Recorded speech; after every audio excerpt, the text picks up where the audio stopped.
Bonjour à tous et à toutes et bienvenue dans ce Talking Lab, la deuxième épisode. Donc aujourd'hui, nous avons la chance de recevoir Sylvain Morel, qui est donc le cofondateur de Sportium. Mais pour mieux nous présenter tout ça, on va lui demander justement de pouvoir nous expliquer un peu son parcours, son succès et comment il a fait pour en arriver ici. Donc bonjour Sylvain. Bonjour tout le monde.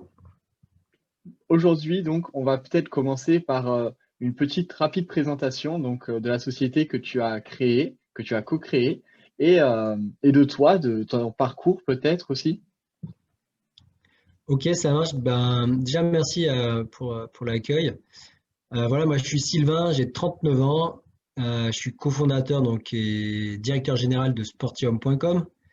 Sportium.com, pour ceux qui ne connaissent pas encore, c'est une plateforme de réservation d'hébergement pour les passionnés de sport, hein.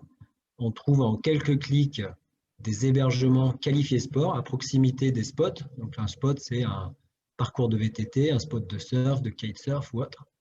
Et on a des fonctionnalités uniques qui permettent de trouver des logements avec du matériel de sport disponible sur place, des logements dont on connaît les sports du propriétaire. Donc, je vais pouvoir réserver par exemple chez Emeric en Bretagne qui est passionné de surf et de kitesurf et qui va pouvoir me donner des conseils sur les conditions météo, l'accessibilité des spots, etc. Et c'est bien plus que ça, on peut aussi euh, réserver des activités sportives en ligne. Il y en a plus de 20 000, cours de parapente, stages de chien de traîneau, etc. Donc on a créé un univers complet autour du tourisme sportif. Euh, Comment on en est arrivé là, pourquoi on a lancé Sportium. Moi, je suis passionné de sport, je suis passionné de voyage. J'ai eu la chance de travailler 10 ans dans l'industrie en tant que directeur commercial et marketing monde. Donc, j'ai pas mal voyagé. J'ai fait 55 pays en tout déjà depuis que j'ai la chance de voyager. Et j'en ai profité pour faire du sport dans ces pays-là, donc essentiellement le kitesurf qui est ma passion première, mais aussi du VTT ou du snowboard en snowboard freeride. Et j'ai rencontré pour le côté hébergement, je me débrouillais, je louais des logements à gauche à droite ou de l'hôtel. Et il me manquait ce côté expérience avec le local sportif. Et j'ai eu la chance de dormir à l'île Maurice chez un passionné de kitesurf sur le spot du Morne qui m'a fait découvrir ce coin paradisiaque avec les conseils du local. Et c'est là que je me suis dit, en rentrant de ce voyage, ça serait quand même super d'avoir une plateforme où on peut trouver des logements à côté des spots et qui appartiennent à d'autres sportifs. Je pars en juillet 2015, donc ça commence à dater. Je pars à un enterrement de vie de garçon avec des copains à Barcelone. Je retrouve un camarade du kitesurf, Fred, qui est devenu mon associé par la suite. Et Fred, lui, en parallèle, il avait développé l'idée de créer une plateforme pour héberger des sportifs chez lui. Pourquoi? Parce qu'il venait d'acheter une maison en Bretagne qu'il avait coupée en 4 gîtes et qu'il avait commencé à diffuser sur Airbnb, Booking, Abritel, etc.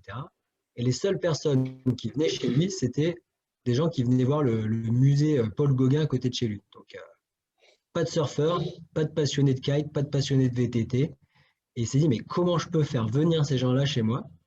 Et là, il a eu l'idée de lancer une marque qui s'appelait, une plateforme qu'il avait appelée Hobbnb, Hobbnb, donc avec deux B, pour Hobby et BNB, pour héberger des passionnés de sport.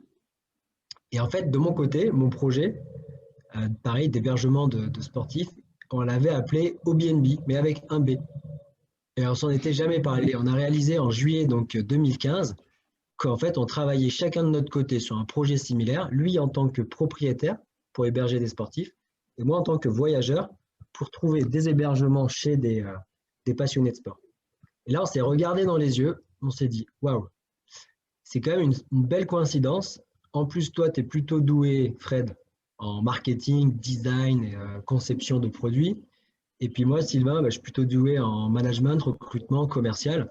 Donc, il y a quelque chose à faire. Et de fil en aiguille, on a échangé, on a fait mûrir le projet jusqu'à créer en janvier 2016, on a lancé une première landing page, donc une page simple page internet qui expliquait le concept, mais où les gens pouvaient commencer à s'inscrire sur l'idée de dormir chez des passionnés de sport. Et on a diffusé ça dans notre réseau, puis après sur les forums et autres groupes Facebook. Ça a tout de suite mordu. On a eu des milliers d'inscrits en quelques mois, et là on s'est dit, waouh, en fait il y a quelque chose à faire sur ce créneau-là, qui n'a pas l'air d'être travaillé par les géants du secteur en place, qui sont plutôt généralistes. Donc, on va créer une plateforme du spécialiste du séjour sportif chez le particulier. Et c'est cette rencontre-là avec Fred qui a fait qu'on a lancé le projet. Mais ce projet, on ne pouvait pas le lancer tout seul, évidemment. Il fallait aussi quelqu'un qui sache faire de la technologie. Et donc, je vous raconterai un peu plus tard dans la partie parcours de notre entreprise comment on a rencontré un développeur web qui nous a accompagnés sur le développement de la plateforme. Et voilà, ce qui était intéressant, c'est cette rencontre qui est en fait à la genèse du projet. Fred, côté propriétaire, qui voulait héberger des voyageurs, puis moi, côté voyageur, qui cherchait des propriétaires prêts à m'héberger autour de ma passion sportive. D'accord, donc c'est très instructif. On voit bien que c'est une idée qui a émergé donc, de ta propre expérience, mais c'est aussi une idée qui a pu être concrétisée par une heureuse rencontre, si je puis dire, de l'autre côté, donc de l'autre côté de l'offre d'une personne dans votre entourage. Et est-ce que avant de lancer cette idée folle, vous aviez déjà pensé tous les deux, et toi plus particulièrement, à entreprendre, à créer quelque chose par vous-même? Quelle est votre formation derrière? Est-ce que dans votre formation, ça a été inculqué comme une valeur forte, l'entrepreneuriat? Ouais, alors si je prends le cas de Fred, lui, il avait déjà entrepris 3 entreprises, dont la dernière qui D'accord. était une marque de kiteware, donc pour les passionnés de kite qui voulaient s'habiller, une marque avec un nom un peu compliqué à prononcer qui s'appelait Choch Kiteboarding, qu'il a distribué dans une trentaine de pays et qui lui permettait difficilement, on va dire, de boucler les fins de mois, mais avec quand même quelques belles fiertés, puisqu'il avait réussi à équiper Richard Branson, donc le fameux entrepreneur Richard Branson de Virgin, en board short Choch. Et il avait envoyé des board shorts par la poste directement au siège social de Virgin à Londres. Et quelques mois après, on voyait Richard Branson porter sa marque de board short. Donc, Fred, mon associé d'entrepreneur dans l'âme, de très créatif, avec une volonté de faire quelque chose de plus gros que juste une marque de kiteware. Il voulait faire quelque chose qui ait une portée internationale, qui soit scalable et qui soit un nouveau projet qui puisse le catapulter. Et moi, de mon côté, je venais de faire 10 ans dans l'industrie. J'ai fait une école d'ingénieur, j'ai fait l'ICAM à Toulouse, en arts et métiers. Après, j'ai fait un master technologie et innovation à l'EM Lyon. Et j'ai eu la chance de travailler en start-up, high-tech, puis après dans un groupe japonais, et ensuite dans une entreprise qui était cotée en bourse. Et les jobs que j'ai exercés, c'était des jobs d'ingénieur commercial, puis de directeur commercial marketing et monde, et avec jusqu'à 30 personnes à gérer sur 5 continents et des chiffres d'affaires à gérer de l'ordre de 8 millions d'euros. Cette vie-là, elle était géniale parce que bon salaire, des voyages dans tous les sens, des vacances parce que il y a 5 semaines de vacances plus les RTT. Mais au bout d'un moment, ça me démangeait d'entreprendre par moi-même. Et, j'ai eu la chance avec ma femme, elle voulait avoir des enfants, moi aussi. Et elle m'a dit, écoute, ton job de directeur commercial marketing monde, c'est sympa parce que tu gagnes bien ta vie, mais tu n'es jamais à la maison. Et si tu n'es pas à la maison, c'est inconcevable pour moi de faire des enfants. Et là, je me suis dit, bon, c'est peut-être le moment de se poser et de se dire, OK, j'arrête ce job où je voyage partout dans le monde et je crée ma propre entreprise. Comme ça, moi, je suis chez moi, je suis libre et c'est moi qui choisis quand j'ai besoin de voyager. Donc, on a créé Sportium en janvier 2017. Techniquement, le 14 janvier, j'ai annoncé en comité de direction que je quittais mon ancienne entreprise. Le 18 janvier 2017, on crée Sportium. Et le 20 janvier, on avait notre premier extrait cabis et on pouvait embaucher le 25 janvier. Quoi. Et après, tout s'est enchaîné. D'accord, donc c'est très intéressant. Ça pour notre bac. Et justement, il n'y a pas eu d'appréhension aussi de peut-être quitter un travail qui était très coûtant également en temps de travail, mais souvent on entend dire de partout que créer sa propre entreprise, accompagné d'un associé ou non, est souvent également très chronophage et très exigeant en temps de travail. Est-ce que Ouais, tu as bah, donc rencontré... moi je suis un peu particulier, je suis ultra bosseur. Dans mon ancienne boîte, bah, pendant un an, j'ai piloté Sportium les week-ends et les soirs, plus mon autre boulot. Et ça a marché. J'ai maintenu mes niveaux de vente, même j'ai augmenté. Et oui, donc ça demande énormément d'énergie. Euh, mais l'énergie qu'on met, elle, elle est géniale parce que ça, derrière, on crée de la valeur, on crée quelque chose. Et donc, le temps, il compte pas en fait. Mais le projet, voilà, un projet comme Sportium, c'est juillet 2015, une idée. Janvier 2016, un test avec une landing page. Après, en avril, on commence à faire un prototype. Et puis, on voit que ça commence à prendre. On réfléchit à créer une entreprise. Est-ce qu'on s'associe? Quel capital? Etc., etc. Donc, beaucoup de réflexions. Juste au moment où on se dit, OK, banco, je quitte mon job. On a la chance en France, en tant que salarié, ancien salarié, de pouvoir bénéficier de l'allocation du retour à l'emploi, donc le chômage, qui est plutôt bien fait, ce qui permet de manger au démarrage. Parce qu'en fait, quand tu crées une entreprise après 10 ans d'expérience, tu as un niveau de vie plus des prêts bancaires, des enfants à gérer, que tu n'as pas quand tu es, étudiant. Quand tu es étudiant, tu as moins besoin d'argent, mais tu n'as pas le réseau, tu n'as pas forcément toute l'expérience qu'il faut. Quand tu as déjà travaillé une dizaine d'années, bah, tu peux avoir un chômage, mais tu as un niveau de vie qui est plus élevé. Donc il faut accepter de serrer la vis, couper les voyages, couper certaines dépenses inutiles pour focaliser et mettre tout, faire un all-in, tout ce qu'on a, le mettre dans l'entreprise qu'on est en train de créer et que son cerveau soit consacré à 100% à cette entreprise. Au démarrage, euh, j'avais les deux projets en même temps, mon ancien boulot puis le nouveau projet Sportium. C'est inconcevable de monter une boîte en pilotant deux entreprises en étant salarié d'un côté et puis monter la boîte de l'autre côté. Il faut à un moment être consacré à 100%, je dirais même 200% sur son projet et que son cerveau soit focus que sur ça. D'accord, d'accord, merci. Donc, pas réel d'appréhension, étant donné que du coup, tu nous disais que tu étais un travailleur et que tu étais entouré d'un entourage qui te favorisait dans cette voie-là. Donc, c'est très intéressant. On aimerait que tout entrepreneur ait cette chance-là. Est-ce Ouais. que maintenant, tu pourrais nous Juste parler... un petit clin d'œil sur l'entourage, mais j'ai un frère jumeau qui est mhm. salarié dans un grand groupe qui gère 200, 200 bonhommes et qui, quand il m'a vu lancer Sportium, il m'a dit mais qu'est-ce que tu fais? C'est n'importe quoi. Ton truc, ça va jamais prendre, etc. Bah, c'est ton frère jumeau, tu l'écoutes, tu vois. Tu dis, bah ouais, bon, lui, il pense ça, c'est pas grave, je m'en fous. Moi, je crois que ça va prendre.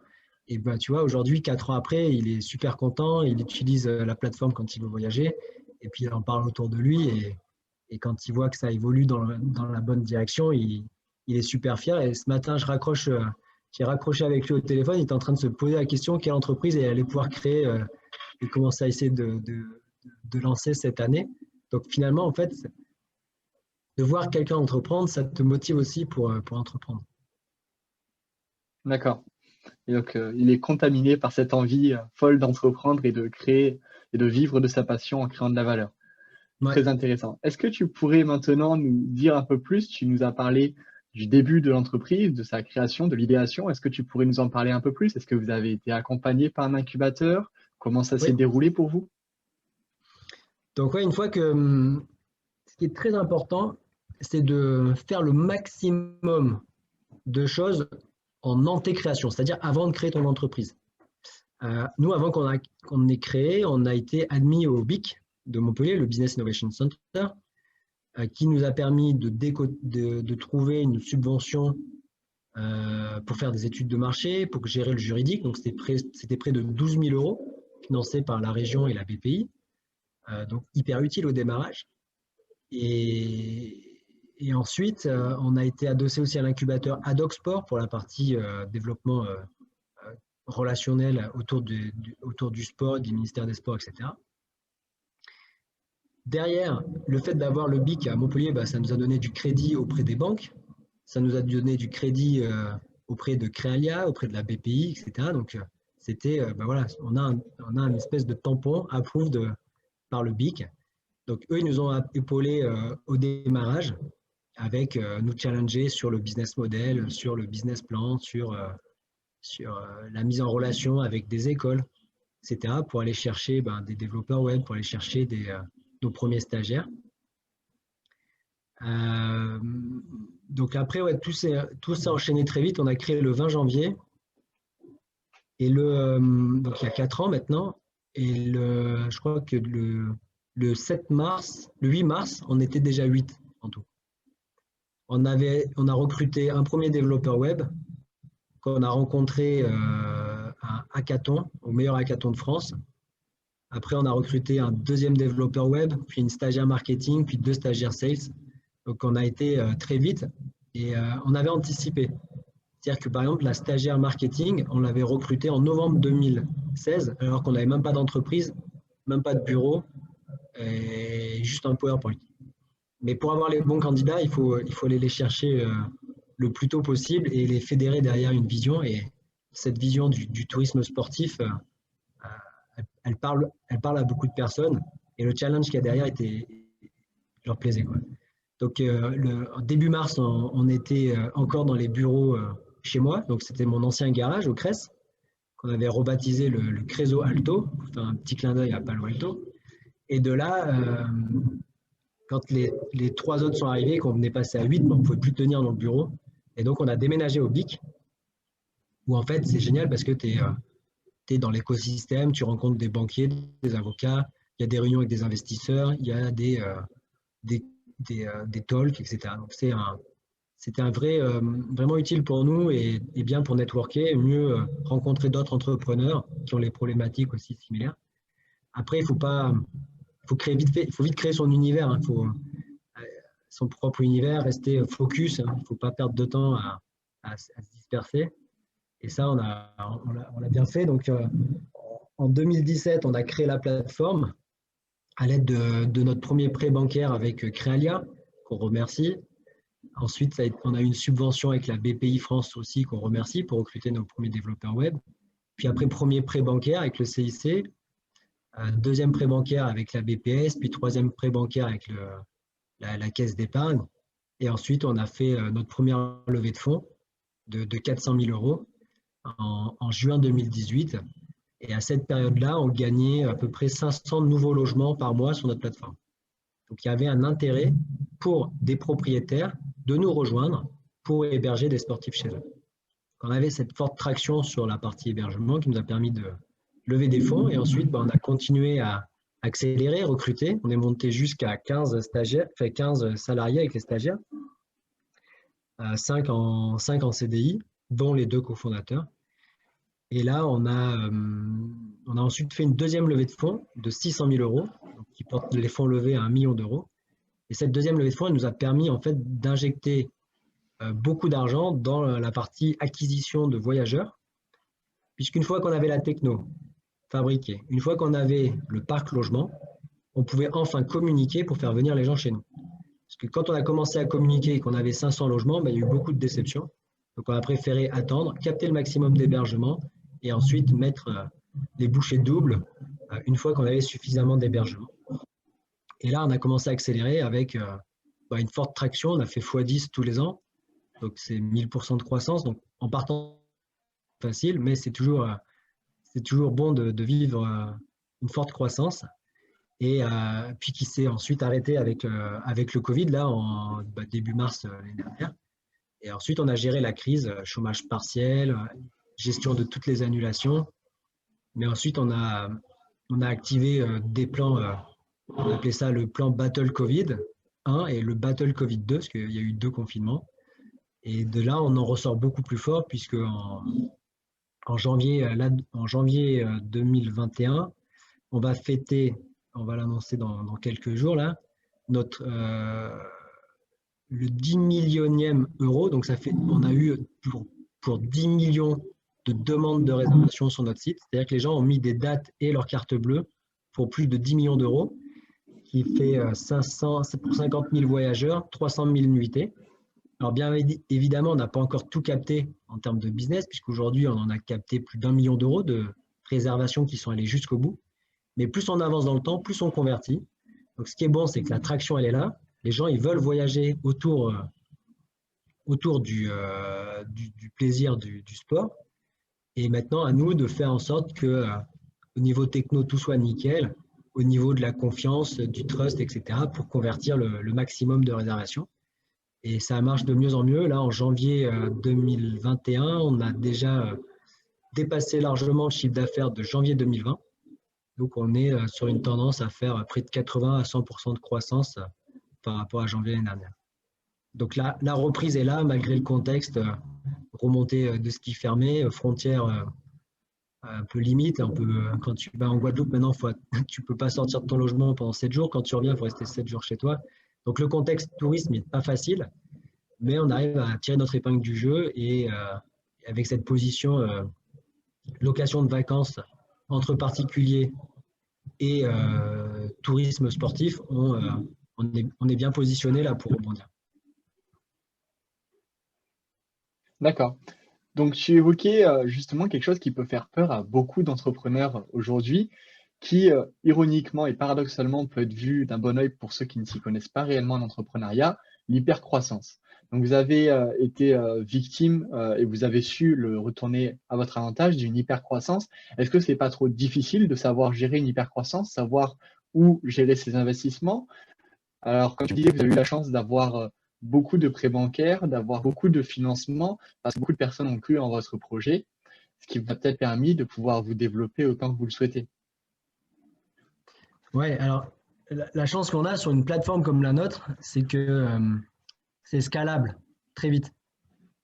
Parce que le travail, il est déporté. Aujourd'hui, un propriétaire qui inscrit son hébergement chez nous, c'est lui qui va sur le site, il met ses annonces, il met son descriptif, etc. Nous, on a juste à vérifier si tout est bon. Si y a un problème, on l'appelle et on le qualifie. Et qualifier 500 logements par mois, ça ne demande pas tant de ressources que ça. Puisque là-dedans, il y en a qui font très bien et puis d'autres qu'il faut aider. Et après, les voyageurs, ils nous trouvent et ils font leur demande de réservation tout seuls. C'est eux qui mettent leur date, qui mettent leur carte bleue. Donc nous, on peut scaler notre business de manière très rapide sans avoir à recruter. Donc avec une équipe, aujourd'hui, l'équipe, elle est de 12 personnes. Il y a 5 CDI, dont les 2 cofondateurs, un CDD, 3 alternants et 3 stagiaires. Et c'est largement suffisant pour gérer, on peut gérer entre 500 000 voire 1 million d'euros de réservations par mois avec cette taille d'équipe. Ça ne pose pas de problème. Donc, en fonction des modèles de business, tu peux scaler facilement ton hypercroissance. Mais pour ça, il faut l'anticiper. Il faut que les outils qu'on fabrique soient scalables. Et par exemple, toute la gestion de notre zone administrateur, tout notre service client, tous les outils qu'on a mis en place, ils ont été pensés pour une accélération rapide. Moi, personnellement, je trouve que l'accélération, elle n'a pas encore été assez vite parce qu'on a freiné avec l'année dernière. Là, on aurait dû faire x6 et on se retrouve à faire le même chiffre d'affaires que l'année dernière. Mais là, cette année, on compte bien rattraper le manque perdu et atteindre nos objectifs. D'accord. Et comme tu l'évoquais justement, et comme tu finis dessus, la crise donc, qui est sanitaire internationale vous a donc empêché de continuer votre croissance, mais ne vous a pas forcément, comme tu le disais, poussé dans une décroissance en fait de votre entreprise. Et tu disais tout à l'heure et évoqué que les particuliers vont réserver à l'avance pour la fin du confinement. C'est bien ça? Ouais, là, par exemple, ils réservent déjà pour Noël l'année prochaine. Fait Noël de 2021. Et après, ils réservent majoritairement là aussi pour cet été.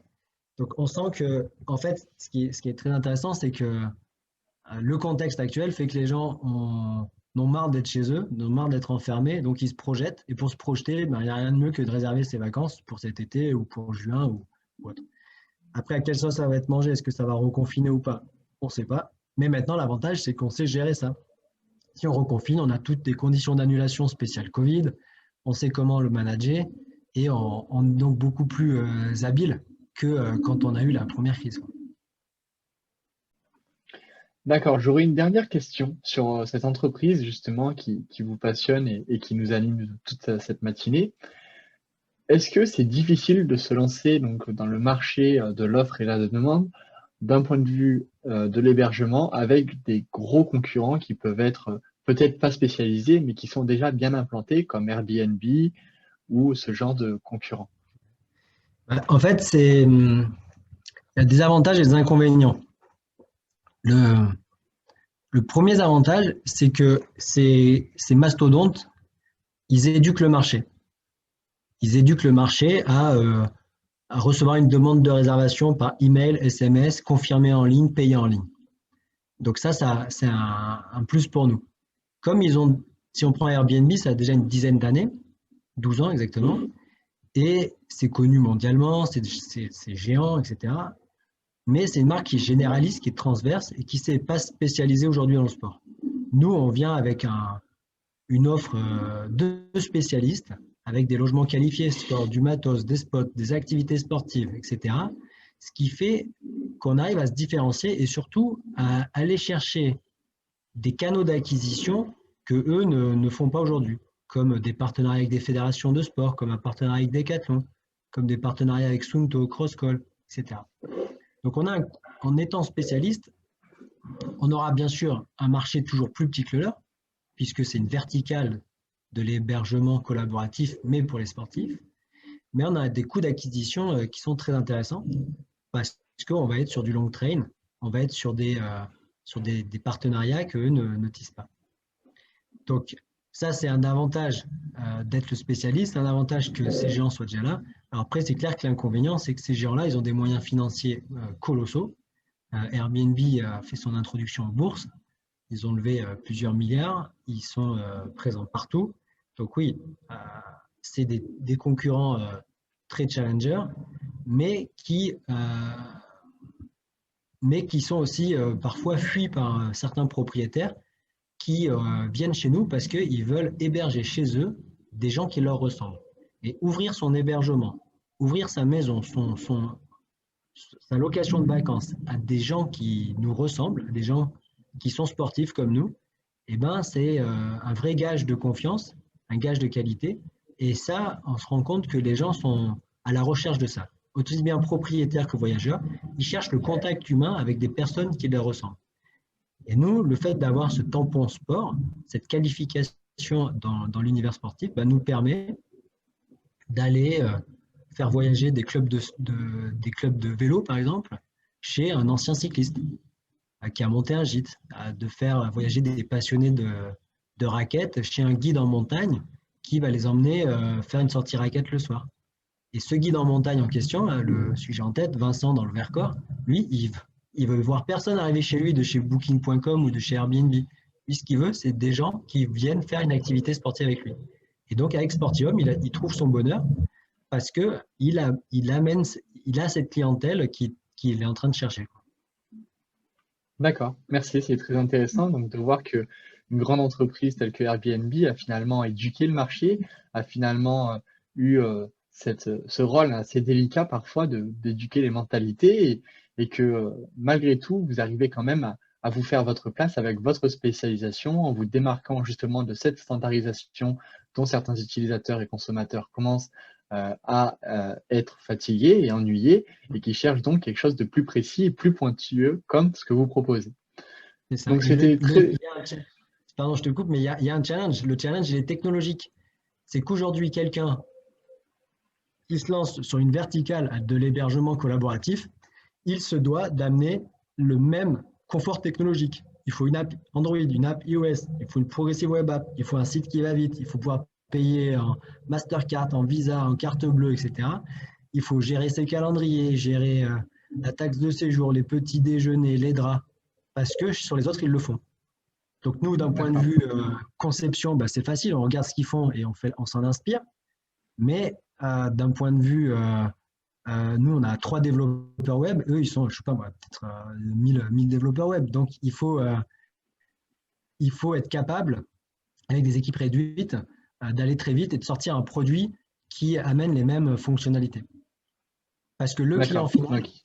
client final il est déjà habitué à d'autres plateformes, il voudra avoir le même service chez Sportium. Et un bel exemple de vertical comme ça qui est successful à Montpellier, c'est Private Sport Shop, que je pense pas mal des étudiants ou de l'écosystème montpelliérain connaît. Private Sport Shop, donc une verticale des ventes privées de matériel de sport en ligne. Je crois que c'est plus de 120 millions d'euros de chiffre d'affaires, 200 salariés. Bah, ils seront jamais aussi gros que venteprivée.com, mais le fait d'avoir fait une verticale avec des produits spécifiques, uniques, qu'on trouve que chez eux, et ben, ils ont réussi à driver des millions de membres. Ils sont, je crois, 11 ou 12 millions de membres aujourd'hui qui viennent commander chaque jour du matériel de sport chez eux. Et nous, on compte bien faire cette verticale dans l'hébergement collaboratif pour les voyageurs sportifs. D'accord. Je te remercie donc pour tous ces retours et toutes ces réponses sur Sportium, donc une entreprise que tu as cofondée. Et en tant qu'entrepreneur, qu'as-tu pensé d'un point de vue personnel et qu'est-ce que ça t'a apporté comme enrichissement, cette expérience d'avoir entrepris? Pour moi, c'est ce qui est le plus excitant, c'est créer de la valeur. Partir de rien du tout et créer et faire en sorte que ton produit soit utilisé en créant de la magie, parce que les messages que les hôtes et les voyageurs s'échangent après un séjour, tu vois qu'en fait, ils ont passé un super bon moment. Donc, tu facilites des rencontres, ton produit est utilisé, et ça, et après, on arrive à fédérer du monde autour du projet. Je trouve que c'est vraiment quelque chose qui est très fort et et très, euh, très engageant, parce que oui, quand tu entreprends, tu prends un risque financier, parce que il faut emprunter de l'argent, il faut consacrer tout son temps à faire ça. Tu sais pas encore si c'est successful ou pas à la fin, parce que ça sera successful techniquement que quand tu as une sortie, donc avec un rachat par un grand groupe ou un fonds d'investissement. Mais c'est pas moi, quand je me suis lancé, c'est pas ça que je suis allé chercher. Je cherche pas s'il y a un côté succès de sortie à la fin, on sera super content, parce que quand tu commences à faire entrer des investisseurs, à un moment, ils ont envie de sortir. Mais avant ça, ce qui est génial, c'est de créer cette valeur-là autour du projet. Et ça, c'est une expérience qui est vraiment très forte. Et en fait, en tant qu'entrepreneur, tu as envie de vivre plus que ça, en fait. Salarié, c'est sympa. Tu suis une feuille de route qu'on te donne. Tu prends tes primes si tu es vendeur, ton augmentation de salaire, etc. Mais d'être de l'autre côté, tu vois que les décisions, elles t'appartiennent, ta stratégie, c'est la tienne. Et d'un point de vue intellectuel, c'est hyper enrichissant. D'accord. Tu ne pourrais pas, toi, retourner à une vie de salarié lambda, si je puis dire. Je sais ce que c'est, donc je suis pas inquiet. S'il faut le faire, il faut le faire. Mais je serai pas dans mon épanouissement, quoi. Aujourd'hui, ce qui m'épanouit, c'est clairement c'est de fabriquer, c'est de construire et c'est de développer un produit qui est utilisé. Tu vois, aujourd'hui, comme je disais précédemment, on a 10 millions d'euros de demandes de réservation. C'est-à-dire que les mecs ont mis leur carte bleue sur notre site pour ce montant-là. C'est quand même une super fierté. Et on compte bien atteindre la barre des 100 millions et ainsi de suite. Donc, ce qui est intéressant, c'est qu'il y a une croissance que tu peux aller chercher qui est presque infinie. Et ça, c'est vraiment un côté, hyper passionnant. Et je trouve que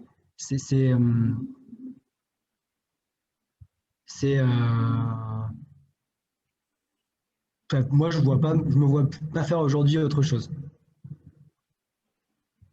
Et au contraire, plus tu entreprends, c'est marrant parce que plus tu as envie d'entreprendre, en fait. Voilà, souvent c'est l'un des retours des entrepreneurs et un autre retour qui est fait et que on ressent aussi à travers ce que tu nous expliques de Sportium, c'est que les entrepreneurs qui montent une boîte, que finalement ce soit une réussite ou un échec, alors dans ton cas c'est une super réussite, déjà un grand bravo, Eh bien, les Merci. entrepreneurs considèrent cette entreprise un peu comme leur bébé, comme une personne à part entière, en fait, et ont envie de le voir évoluer et se développer avec le temps, avec des investissements et tout ce qui peut apporter de bon. Et justement, cette création de valeur qui est propre donc à créer son propre projet est souvent revendiquée comme un énorme avantage d'entreprendre. Et Ouais. c'est donc assez... Il faut vraiment être conscient que j'aime bon, l'expression son bébé, c'est marrant au tout démarrage, et c'est la réalité au tout démarrage, mais très vite, une fois que tu as ton premier salarié, deuxième, puis 12e salarié, puis plus pour certains, ton premier investisseur, deuxième, etc., c'est plus ton propre bébé. C'est un bébé que tu portes à plusieurs.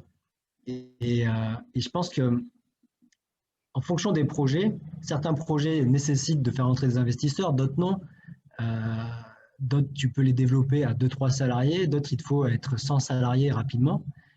Et ça, c'est ce qui fait que il faut que l'entrepreneur il soit suffisamment lucide pour accepter de faire porter le projet par plusieurs, de s'entourer des bonnes personnes, de leur faire confiance, leur donner la main sur des décisions stratégiques. Et pour qu'à la fin, en fait, nous aujourd'hui, Sportium, c'est un projet qu'on porte avec l'équipe, bien sûr, mais avec nos hôtes, avec nos voyageurs. Sans hôtes, on n'a pas de logement. Sans voyageurs, on n'a pas de réservation. Et puis, on porte ça aussi avec nos investisseurs, nos familles, nos proches qui ont investi de l'argent dans Sportium, nos banquiers, etc. Et donc, c'est cet ensemble-là, c'est tous ensemble, et plus nos partenaires, où on va porter en fait le projet vers le haut pour, euh, pour le faire avancer. Quoi. D'accord, eh bien c'est une parfaite transition justement. J'aimerais que tu nous donnes quelques petits conseils, comme tu peux le donner ici déjà, d'accepter parfois de céder un peu des parts de responsabilité pour pouvoir améliorer son projet. D'autres conseils que tu donnerais donc à de jeunes entrepreneurs? Ouais, il y en a plein des conseils. Je pense il y a quelques trucs clés. Le premier, c'est de ne pas rester dans son coin. Pas dire non, je ne peux pas t'en parler parce que c'est une idée top confidentielle. Enfin, des idées, tout le monde en a. Et il y a de fortes chances que ça ait déjà été développé, ou quelqu'un a essayé, ou quelqu'un est en train de le faire dans son coin en Inde, en Chine ou aux US. Fait, il ne faut pas se leurrer. Donc, il faut, il faut en parler, networker, échanger sur son concept, sur son idée, et très vite, on va voir des gens qui s'y intéressent, des gens qui ne s'y intéressent pas. Écouter pourquoi ils ne s'y intéressent pas, pourquoi ils ne croient pas dans le projet, et comprendre tous ces petits détails pour ensuite trouver les bonnes personnes pour s'entourer et avancer. Il y a des boîtes qui ont réussi tout seuls, d'autres boîtes qui ont réussi où ils sont 5 associés, d'autres qui sont 7, d'autres qui sont 3, d'autres qui sont 2. Il n'y a pas de formule magique. Il y a une formule qui plaît quand même beaucoup, c'est un marketing, un tech, un commercial. Ben nous, on est un marketing et un commercial, et le tech, il nous a rejoint dès le début, il nous a rejoint après, dès le début de l'aventure, mais il n'est pas cofondateur au capital, mais il a un rôle hyper important, clé et stratégique pour Sportium. Donc, un conseil, c'est networker, entourez-vous et surtout foncez. Il faut aller vite. Plus vous allez mettre du temps pour vous dire hey, j'ai une idée, je veux faire ça, j'ai une idée, je veux faire ça, puis 6 mois après, il n'y a toujours rien. Ah, j'ai une idée, j'aimerais faire ça, ben, il y a quelqu'un qui va le faire avant vous. Donc, il faut, si on pense qu'on a une bonne idée, qu'on voit qu'autour de nous, les gens ils réagissent de manière positive, qu'il y a du business à faire, parce que monter des business pour pas faire de cash, à la fin, hein, des entrepreneurs, l'idée c'est qu'il y a que ça tourne, qu'il y ait des marges, qu'il y ait de la trésorerie qui entre. Donc, une fois qu'on sent que c'est possible, bah, il faut foncer. Et là, il y a l'écosystème, il est là pour accompagner, échanger avec d'autres entrepreneurs, rencontrer les incubateurs, les accélérateurs. Et c'est bien fait. Aujourd'hui, en France, c'est super bien fait. Je veux dire, on a, là, pendant la crise du Covid, on a eu le soutien de 3 banques partenaires, on a eu notre PGE, on a eu la possibilité de mettre les gens au chômage partiel, faire des reports de charges. On a touché aussi une subvention de la région pour redémarrer. Donc, tout est plutôt bien fait pour entreprendre. Donc, si tu as une idée, ben, teste-la le plus vite possible et puis fonce, quoi. Merci pour cette note positive et ces conseils avisés que on peut entendre aussi par d'autres entrepreneurs. Et nous le rappelons, Sylvain Morel a rencontré un fort succès, donc une super entreprise qui propose donc des voyages pour faire du sport chez des particuliers. Et c'est donc sur cette note que nous allons nous arrêter. Je te remercie beaucoup, Sylvain Morel, de ton intervention et j'espère que ça va servir au plus grand nombre d'entre vous. Ben, merci à tous, merci au Startup Lab. Et puis, si vous avez des questions sur Sportium, ben, rendez-vous sur sportium.com, jetez un coup d'œil. Et puis, il y a une petite rubrique contact et n'hésitez pas. Je vous remercie, au revoir. À bientôt.